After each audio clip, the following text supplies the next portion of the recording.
আমি ঘুম হতে তখনই জেগেছি, আজানের সুর যখন শুনেছি।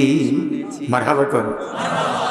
আমি ঘুম হতে তখনই জেগেছি, আজানের সুর যখন শুনেছি। ফজরের সালাত শেষে কোরআন পড়ে পড়ে দুটি হাত তুলে তুলে মনের কামনা যত খুলে বলেছি। কার কাছে? কথা কোন কার কাছে? এখন ফজরও নাই, কোরআনের তেলাওয়াত নাই, নাকি আছে? সারা রাত টিকটক দেখছে, ফজরের রক্ত মাত্র ঘুমাইছে। আমি কি মিথ্যা বললাম? হ্যাঁ, যদি বলে বাবা নামাজ পড়ো, কয় আজকে না কাল। হ্যাঁ, কাল নয় পরশু। এমন করে করে মৃত্যু গনিয়ে এসেছে, নামাজের কোনো খবর নাই। জীবন লীলা সাঙ্গ। কথা কর। ফজরের সালাত শেষে কোরআন পড়ে পড়ে দুটি হাত তুলে তুলে মনের কামনা যত খুলে বলেছি।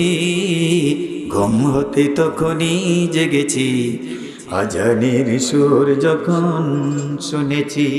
মারহাবা কর। আরো জোরে জোরে কোন মারহাবা।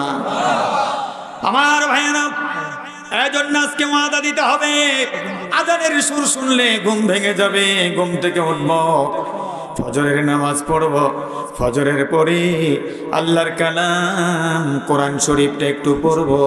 আল্লাহ কবুল করে নেন। জোরে জোরে কোন আমিন। আরো আস্তে কোন আমিন। আরো জোরে জোরে কোন আমিন। আমার ভাইয়েরা, আল্লাহ রাব্বুল আমিন তার হাবিবকে কেন পাঠালেন? পাঠানোর উদ্দেশ্য কি? পাঠানোর উদ্দেশ্য আল্লাহ বলছেন, ওয়ামা নুরসিলুল মুরসালিন ইল্লা মুবাশশিরিন ওয়া মুনজিরিন। জোরে জোরে করে আল্লাহু আকবার।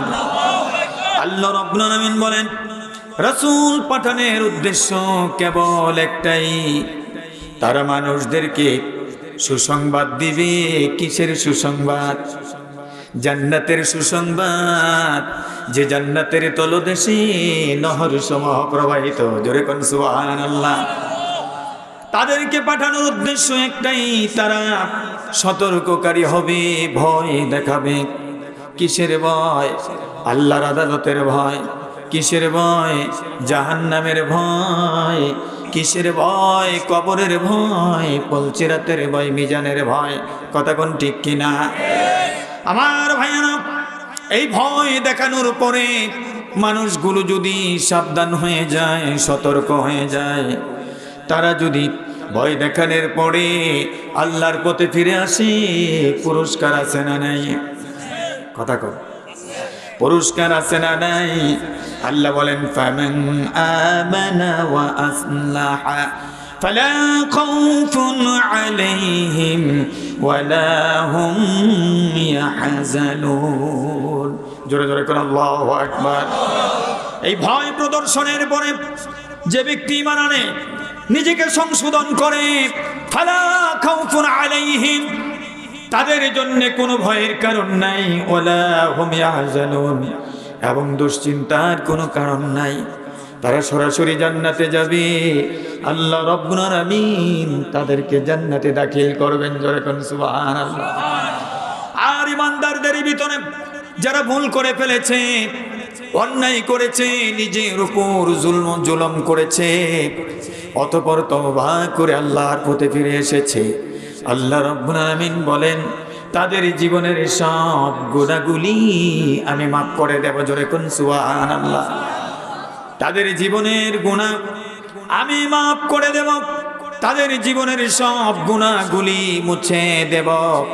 আল্লাহ তাআলা ঈমানদারদেরকে ডাক দিয়ে বলেন, ইয়া আইয়ুহাল্লাযীনা আমানু তুবু ইলাল্লাহি তাওবাতান নাসুহা। আল্লাহ রাব্বুল আমিন বলেন, ও ঈমানদারেরা, তোমরা তওবা করো, তওবা করে ফিরে আসো আল্লাহর পথে। কেমন তওবা করবে? তুবু ইলাল্লাহি তাওবাতান নাসুহা, খাঁটি মনে সহি শুদ্ধভাবে তোমরা তওবা করবে। এখন অনেক উলামায়ে কেরাম আছেন এই নাসুহা সহি থেকে নাসুহা, এই নাসুহা শব্দটারে নাসু নামক একজন লোক বানায় ফেলাইছে। এই ব্যাখ্যাটা হলো ভুল। আল্লাহর কোরআনের সুস্পষ্ট অপব্যাখ্যা, মন গড়া ব্যাখ্যা। এমন ব্যাখ্যা কেউ যদি করে আল্লাহর কোরআনের শানে, যেই ব্যাখ্যার সাথে রাসূলের হাদিসের মিল নাই, সাহাবে কেরামের আমলের মিল নাই, তাহলে তারা নিজেরা জাহান্নামী হবে, যারা সমর্থন করবে তারাও জাহান্নামী হবে। সুতরাং আমার ভাইয়েরা, তওবা করে আল্লাহর পথে ফিরে আসলে লাভ কি হবে? আল্লাহ বলেন আসা রব্বুকুম আইয়ুকাফিরা আনকুম সাইয়্যাতিকুম, আশা করা যায় তোমাদের রব তোমাদের জীবনের সব গুনাহ মাফ করে দিবে। আমার ভাইয়েরা, গভীর রজনীতে এখানে যারা বসলাম, বলেন তো আল্লাহ গুনাহ মাফ করে দেখো, এটা চাই কি চাই না? তবে কন্ডিশন পূরণ করতে হবে, শর্ত ফিল আপ করতে হবে। শর্ত কি? শর্ত হলো তওবা করে দুনিয়ার সব মত ছেড়ে দিয়া আল্লাহর পথে রাসূলের পথে ফিরে আসতে হবে।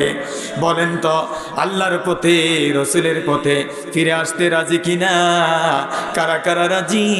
হাতটা তুলে দেখান মুসলমান। লিল্লাহি তাকবীর।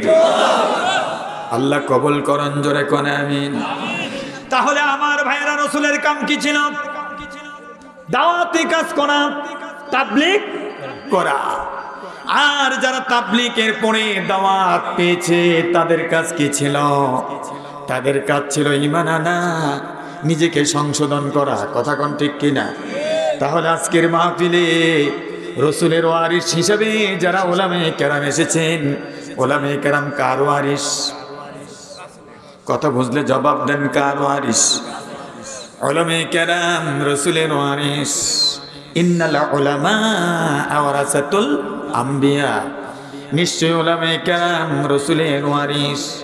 তাহলে রাসূলের ওয়ারিস যারা এসেছেন তাদের কাজ দাওয়াত দেওয়া, আর আপনাদের কাজ দাওয়াত গ্রহণ করা। কথা কন। আলেমদের কাজ দাওয়াত দেওয়া, আর আপনাদের কাজ। এখন ওয়াজ করলো হুজুর, খুব ভালো ওয়াজ করেছে, জনগণ মানে নাই, বিচার কিন্তু হুজুরের হবে না, বিচার জনগণেরই হবে। কেন মানলো না? কথা কোন ঠিক কি ঠিক না? এই জন্য কোরআনের দাওয়াত শুনলে দাওয়াত মেনে নিতে হবে। যারা দাওয়াত মানবে তারা জান্নাতে যাবে।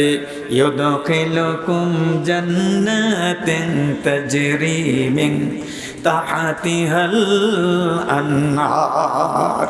জোরে জোরে কোন সুবহানাল্লাহ। যারা দাওয়াত মানবে তাদেরকে আল্লাহ জান্নাতে দাখিল করাবেন। কোথায়? আর যারা দাওয়াত মানবে না, কোরআন তার ফয়সালা দিয়েছে, কোরআন ফয়সালা দিয়েছে, আছে না নাই? কথা কয় না? আছে।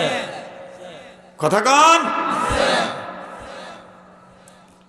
ومن أعرض عن ذكري فإن له معيشة ضنكا ونحشره يوم القيامة أعمى।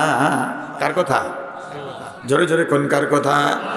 যারা কোরআনের দাওয়াত পেল, এই কোরআন নামক জিকির থেকে মুখ ফিরায় নিল, কোরআন গ্রহণ করল না।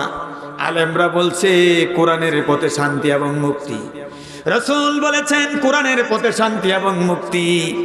তুমি আর আমি নিজেরা আইন বানায়া ইউরোপ আমেরিকার দিকে দৌড় দিছি, মনে করছি ইউরোপ আমেরিকাতে শান্তি। কথা কয় না? হ্যাঁ, আল্লাহর কসম করে বলি, ইউরোপ আমেরিকার রীতি এবং নীতিতে শান্তি নাই। শান্তি কেবল আল্লাহর কোরআনে আছে। কথা কোন ঠিক কিনা? এজন্য আল্লাহ বলেন, ওমান আরাদা আন যিকরি ফাইন্না লাহু মাঈশাতান দানকা ওয়া নাহশুরুহু ইয়াউমাল কিয়ামাতি আমা। এই কোরআন থেকে, কোরআনের বিধান থেকে, কোরআনের আলোচনা থেকে, কোরআনের জিকির থেকে, কোরআনের নসিহত থেকে যারা মুখ ফিরে নিবে, আল্লাহ বলেন ওয়া নাহশুরুহু ইয়াউমাল কিয়ামাতি আমা, কিয়ামতের দিন তাদেরকে আমি অন্ধ করে উঠাবো। দুনিয়াতে হবে লাঞ্ছিত, দুনিয়াতে হবে বঞ্চিত, দুনিয়াতে হবে অশান্তির দাবানলে জ্বলবে, অশান্তির আগুনে জ্বলবে, আর কিয়ামতের ময়দানে আমি তাদেরকে অন্ধ করে তুলবো। আর তারা বলবে ক্বালা রাব্বি লিমা হাশারতানি আ'মা ওয়া কাদ কুনতু বাসীরা। আল্লাহ, আজকে কেন আমাদেরকে অন্ধ করে উঠালে? অথচ দুনিয়ার জমিনে আমাদের চোখ ছিল। কি ছিল? কথা কয় না, কি ছিল? এখন বলেন তো আপনাদের চোখ আছে না নাই? আমাদের চোখ আছে না নাই? এখন কোরআন না মানার কারণে, কোরআনের বিধানের পক্ষে না থাকার কারণে, কোরআনের বিধান কায়েমের পক্ষে না থাকার কারণে কোরআন দিয়ে চলবে এই সমাজ, এটাকে সমর্থন না করে ইউরোপ আমেরিকার নীতি দিয়ে যারা সমাজ চালাবে, যারা ডাকলো তাদের নীতিকে সমর্থন করার কারণে কিয়ামতের ময়দানে আল্লাহ বলেন ওয়া নাহশুরুহু ইয়াউমাল কিয়ামাতি আমা, অন্ধ করে উঠাবো। ক্বালা রাব্বি লিমা হাশারতানি আমা, তারা বলবে আল্লাহ কেন আমাদেরকে অন্ধ করে উঠালে? ওয়া কাদ কুনতু বাসীরা, অবশ্যই অবশ্যই আমাদের চোখ ছিল, ইতিপূর্বে আমাদের চোখ আছে, তো আমাদের চোখ ছিল, কেন আমাদেরকে অন্ধ করে উঠাবে? আল্লাহ তার কেন আমাদেরকে অন্ধ করে উঠালে? আল্লাহ রাব্বুল আলামিন ডাক দিয়ে বলবেন ক্বালা কাযালিকা আতাতকা আয়াতুনা ফানাসিতাহা ওয়া কাযালিকাল ইয়াউমা তুনসা। জোরে জোরে করে নাউযুবিল্লাহ। ও গোলাম, তোমাদের সামনে আমি, আমার লোকেরা, আমার পক্ষ থেকে রিসালাতের দায়িত্ব যারা নিয়েছেন তারা, আর রাসূলদের ওয়ারিস যারা ছিল তারা তোমার সামনে এমনিভাবে কোরআন পড়েছে, তেলাওয়াত করেছে, ব্যাখ্যা করেছে, শানে নজুল বলেছে, আয়াতের শব্দের অর্থ বলে বলে তোমাদেরকে দ্বীনের দিকে ডেকেছে, কিন্তু তোমরা শুনছো, শুনে সাথে সাথে ভুলে গেছো। দুনিয়াতে তোমরা যেভাবে আমার কোরআনের কথা ভুলে গিয়েছিলে, আজকে ঠিক তেমনিভাবে তোমাদেরকে ভুলে যাওয়া হলো। আপনারা বলেন আল্লাহ যদি ভুলে যায়, কারো পক্ষে ওই দিন আমাদেরকে বাঁচানো সম্ভব? জবাবটা আসতে হলো কেন? জোরে বলেন সম্ভব? তাহলে আজকে এখন ঠান্ডা মাথায় সজ্ঞানে আমার দ্বারা পরিচিত হয়ে নয়, কালকে আবার প্রশাসনের লোকেরা বলতে পারে যে বরকতি পরিচিত করে তারপরে তাদের কাছ থেকে জোর করে কথা আদায় করেছে। কারণ আমাদের তো অনেক দোষ, আলেমদের দোষ খুঁজে মানুষ বেশি। সাদা কাপড়ে যদি তিলা পরে একটা পল্লী দেখা যায়, কথা কোন ঠিক কি ঠিক না? এখন আপনারা নিজের ইচ্ছায় বলেন, সজ্ঞানে বলেন, আলোচনা শুনলেন ভুলে যাবেন না আমল করবেন? সবাই রাজি মনে হয় না?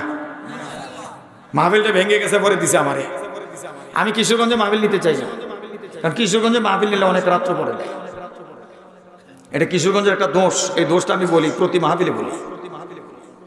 বসায় রেখা লোকজন বিদায় করে পড়ে দেয়। আল্লাহর রাস্তায় দাওয়াত দিলে একটু আগে দিয়ে,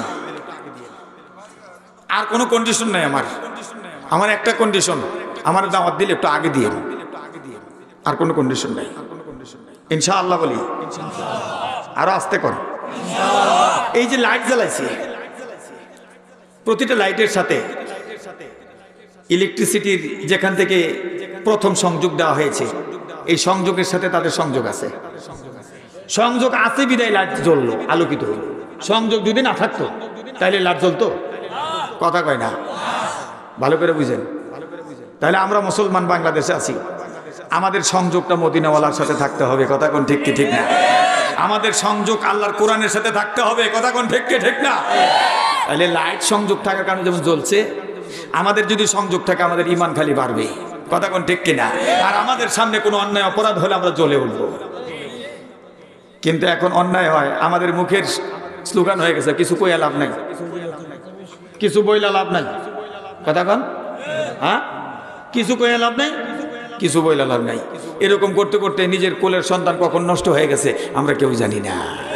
কথা কন। আর নষ্ট হবে না কেন? ঈমান তো রিসার্চ হচ্ছে না, ঈমান রিসার্চ হচ্ছে না। আপনি একটা মোবাইল চালান, কয়েকদিন পরে পরে ফ্লেক্সিলিটির দোকানে যেতে হয়, গিয়ে বলতে হবে আমার 100 টাকা দে। কথা কন। টাকা দিলে মোবাইল সচল, টাকা না দিলে এর ভিতর থেকে খালি মহিলার কণ্ঠ হয়। দুঃখিত, দয়া করে রিসার্চ করে। আচ্ছা, আমি যদি বেড়ার কণ্ঠ দিতে হইতো না? এখানেই তো সমস্যা। ইসলাম থাকলে এখানে পুরুষের কণ্ঠ আসতো। জোরে জোরে কোন সুবহানাল্লাহ। আবার কালকে কইব মোতালিব হোসেন বরকতি মহিলা বিদ্বেষী বক্তা।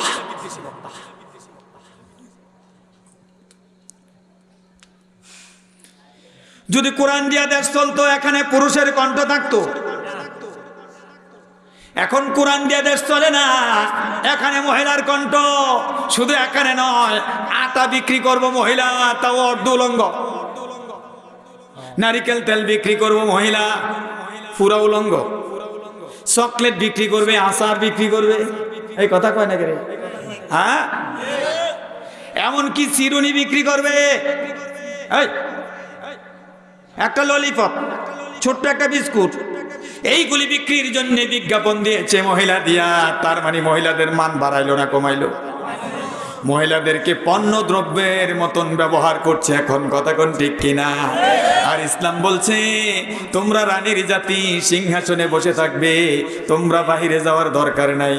ওয়াকারনা ফি বুয়ুতিকুন্না ওয়ালা তাবাররাজনা তাবাররুজাল জাহিলিয়াতিল উলা। আল্লাহু আকবার! কি মর্যাদা দিচ্ছে ইসলাম। কুল্লু মাতাঈদ দুনিয়া খায়রু মাতাইহা আল ইমরাতুস সালিহা। রাসূল কয় দুনিয়ার সব সম্পদ, এর মধ্যে উত্তম সম্পদ হলো মহিলারা, নেককার নারীরা। সুবহানাল্লাহ কোন? আমি একটা প্রশ্ন করি, আপনাদের বাড়িতে দা বডি, খুন্তা, কোদাল আছে, এগুলি বাহিরে পড়ে থাকে, গুরুত্বহীন, ঘরের ভিতরে নেয় না। এক একটার ওজন 5 কেজি 10 কেজি। কিন্তু এক ভরি স্বর্ণ কোনোদিন বাইরে ফেলা রাখছি। স্বর্ণের দাম কম না বেশি? কথা কোন? স্বর্ণের দাম কম না বেশি? এই যে বেশি দাম, এজন্য ঘরের ভিতরে, তাও সিন্ধুকের ভিতরে তালা মারা। যেখানে সেখানে ফেলে রাখিস না, চোর ডাকাতে ধরতে পারে। আল্লাহর নবী কয় মহিলারা স্বর্ণের চাইতে দামি, হীরার চাইতে দামি। তারা ঘরে থাকবে, বাইরে যাবে না, আর তারা সংরক্ষিত থাকবে, উলঙ্গ হয়ে ঘুরবে না। আল্লাহ বলেন ওয়াকারনা ফি বুয়ুতিকুন্না ওয়ালা তাবাররাজনা তাবাররুজাল জাহিলিয়াতিল উলা। ওই জাহেলি জামানার নারীদের মতো উলঙ্গ হয়ে, অর্ধলঙ্গ হয়ে বাহিরে ঘোরাঘুরি করো না, ঘরের ভিতর অবস্থান করো। 3 জায়গায় নারীরা নিরাপদ। একটা বাবার বাড়ি, একটা কার বাড়ি? জোরে জোরে কোন? একটা কার বাড়ি? একটা বাবার বাড়ি, আর একটা হলো নিজের স্বামীর বাড়ি, সন্তানের বাড়ি, আর একটা হলো আল্লাহর ঘর, মসজিদ। এখন মহিলাদেরকে মসজিদে যাইতে দেয় না। নিরাপত্তার জায়গা যেখানে, সেখানে মহিলারা নাই। অনিরাপত্তার জায়গা, অশান্তির জায়গা, বাজারে মাজারে মহিলার অভাব নাই। কথা কোন ঠিক কিনা? যেহেতু মসজিদে মহিলাদের জায়গা নাই, এজন্য মহিলারা বাজার দখল করছে। বাজারে যদি হুজুর যায়, কয় হুজুর কে আইছে বাজার। চিন্তা করছেন কারবার? যেহেতু মসজিদে মহিলাদের জায়গা নাই, এজন্য মহিলারা মাজার দখল করে ফেলাইছে, খালি বাবার দরবারও। আমাদের দেশে একটা জাতি আছে সব সময় মায়ের বন্দনা করে, মায়ের পূজা করে। এখন মুসলমানরা চিন্তা করলো তারা যেহেতু মার করে, আমরা বাবার করি, এজন্য দরবারে যায়, এজন্য মাজারে যায়, মাজারে গিয়া গান গায়, দয়াল বাবা কেবলা কাবা আয়নার কারিগর, আয়না বসাইয়া দে মোর কলবের ভিতর, বাবা রে আয়না বসাইয়া দে মোর কলবের ভিতর। নাউজুবিল্লাহ কান। বাবার দরবারে গেছে, গাড়া লইয়া কয় কেরে, গাড়া কেরে, কলা কই, কয় বাবা কত লীলা জানো, মেরা হইয়া কলা খাইছ, অনেক কলা কই। তার বিশ্বাস হলো বাবা রাস্তার যে মেরা হইয়া কলা খাইছে, আরেকবার মেরা হয়ে কলা খাইছে, কয় দাও দিছে না, কই রে মেরা হয়, বাবা এসে, বাবা তোর বাবাই মেরা হয়। আছে না নাই? কথা কয় না? এখন একটা জাতি রাত দিন মায়ের বন্দনা করে, মুসলমানরাও শুরু করছে শিরিক করা। কয় তারা মারে ডাকে, আমরা বাবারে ডাকবো। এই জন্য কত বাবা যেমন আইছে, বাংলাদেশে বাবার কোনো অভাব নাই। ইদানিংকালে বিড়ি বাবা করছে, তালা বাবা করছে, ল্যাংডা বাবা করছে।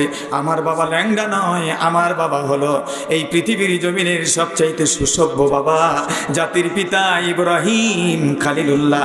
নমরুদ আগুনে ফেলে দিয়েছে, আল্লাহ রাব্বুল আলামিন জান্নাতের জামা উপহার দিয়ে বলছি, ইব্রাহিম এই জান্নাতের জামা পরে আগুনের ভিতরে বসে থাকো। ইয়া নারু কুনি বারদাও ওয়া সালামান আলা ইব্রাহিম। জোরে জোরে কোন সুবহানাল্লাহ। আগুনকে অর্ডার করলেন, আগুন আমার বন্ধু আমার খলিলের গায়ে তুই লাগিস না, বারদাও ওয়া সালামা, আরামদায়ক ঠান্ডা হয়, এসি হয়ে যায়, এয়ার কন্ডিশন। এসি মানে এয়ার কন্ডিশন, না শীত না উষ্ণ না গরম, এমন হয়ে যা। বাঁচাইছে কে? জোরে জোরে কোন বাঁচাইছে কে? এটা হলো শুকরিয়ার প্রতিদান। শুকরিয়া আদায় করো। আমি ওই আল্লাহ তোমার বাবাকে আগুন থেকে বাঁচাইছি আর তোমার ভাইকে মাছের পেট থেকে উদ্ধার করেছি। কথা কোন ঠিক কিনা? ইউনূস নবীকে যখন মাছ গিলে খেলো, মাছের পেট থেকে বাঁচাইলো কে? জোরে জোরে কোন কে? মাছের পেট থেকে বাঁচাইছে কে? সমুদ্র অতল গহ্বরে চলে গেল, ইউনূস নবীকে গিলা খাইলো। ইউনূস নবীকে আল্লাহ তাআলা তাসবিহ পড়ালেন, শিখিয়ে দিলেন। ইউনূস বলল লা ইলাহা ইল্লা আনতা সুবহানাকা ইন্নী কুনতু মিনাজ জালিমিন। জোরে জোরে কোন আল্লাহু আকবার। ইউনূস নবীকে মাছের পেট থেকে উদ্ধার করছে কে? জোরে জোরে কোন কে? আল্লাহ তাআলা বাঁচাইছে। এটা হলো শুকরিয়ার প্রতিদান। এটা হলো শুকরিয়ার প্রতিদান, আল্লাহর বিধান মেনে চলার প্রতিদান। জোরে জোরে কোন সুবহানাল্লাহ।